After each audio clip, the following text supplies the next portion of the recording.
Does human blood possess life-sustaining properties far beyond its function inside the body? And if so, could the substance known as ambrosia be flowing through the veins of every human? As far as many ancient astronaut theorists are concerned, the answer is yes. And they suggest that this profound notion was first conveyed to humankind more than 2,000 years ago by a man named Jesus. Vatican City,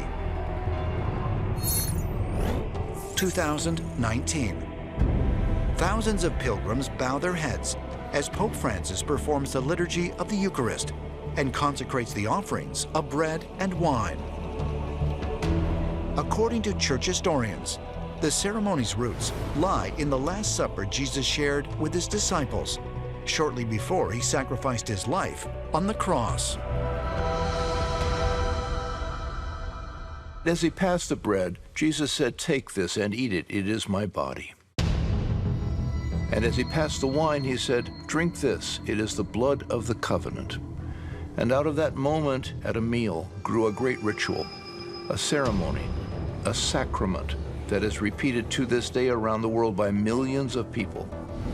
In the Roman Catholic tradition, during the Mass, the priest is empowered by the prayers that energize the bread and the wine such that they become transformed or transubstantiated into the living presence of the body and the blood of Christ.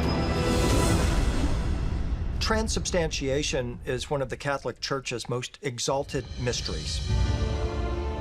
Catholics are encouraged to believe that through this miracle, somehow, these ordinary wafers and ordinary wine become the blood and body of Jesus.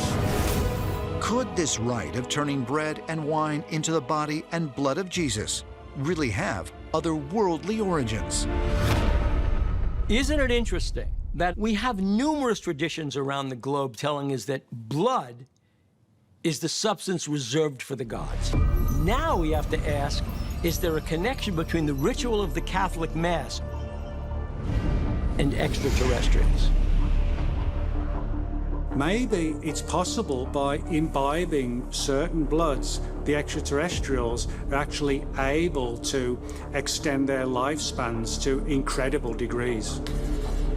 So when Jesus talked about the blood of the covenant, just maybe Jesus was talking in a symbolic fashion when he talked about how wine and bread sustains us, but something very, very different sustained him.